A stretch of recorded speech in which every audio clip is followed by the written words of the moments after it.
31/6/1404 امروز تولدم. امروز 39 ساله شدم. تو 39 سال عمری که خدا به من لطف کرد، سخت‌ترین سال عمرم سال 1403 بود که به خاطر صبری که کردم، صبری که با یقین و توکلی که از اعماق وجودم بود و ایمانی که با تمام وجود به لطف خدا داشتم، تو سال 404، تو همین 6 ماه 404 چنان معجزاتی تو زندگیم رخ داد که تمام دردهای رو شست و برد.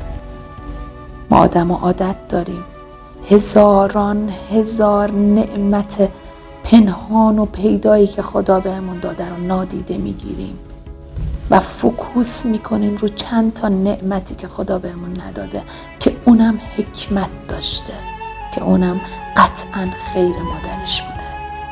ما نه تنها بابت نعمت‌هایی که داریم شکرگزاری نمی‌کنیم، بلکه صبح تا شب به خاطر یه دونه نعمتی که نداریم، یه مشکل کوچیکی که برامون پیش میاد، ناشکری می‌کنیم. خدایا امروز تو روز تولدم میخوام بگم من خوشبخت‌ترین و خوشحال‌ترینم که پشتوانه محکم و نیرومند و قدرتمندی چون تو رو دارم. خدایا شکر برای بزاق که هم غذا را نرم می کند و هم کلمات را. شکر برای گلبول های سفیدم که بی صدا می جنگند با دشمنانی که حتی نمی بینم.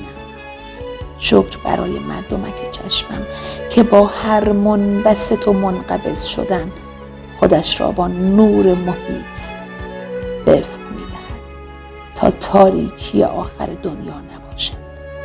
شکر برای تارهای بویایی که از بوی نان تازه تا عطر تن کسی که دوستش داریم همه را به خاطر می‌سپارم.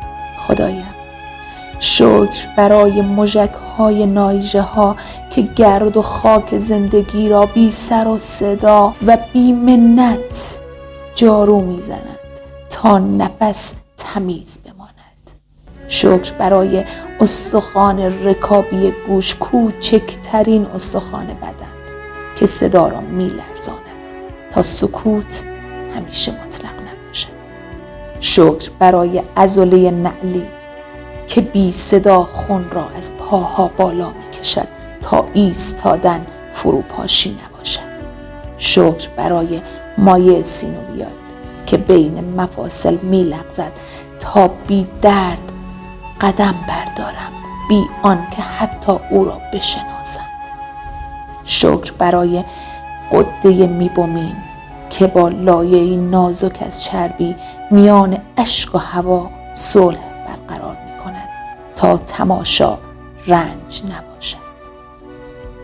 خدایا شکر برای تمام آنچه در تن و جان من نهادی و من کمتر به یادش بودم و هزاران نعمت دیگری که آشکار و پنهان به من داده ای و زبان من از بیانشان قاصر و ناتوان است.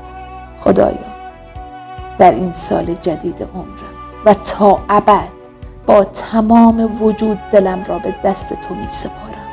می خواهم در برابر حکم و تقدیرت آرام باشم، نه بیقراری کنم و نه گلایه. تو آگاه تر از منی به راه هایی که باید بروم، به خیرهایی که پنهان مانده و به بلاهایی که با دست مهربانت از من دور کردی. پس به من بیاموز که رها شوم، به جای تکیه بر فهم کوچک خودم به حکمت بی پایان تو تکیه کنم. خداوندا من تسلیم تو هم، نه به اجبار که به عشق، به یقین که دست تو جز خیر برای من نخواهد.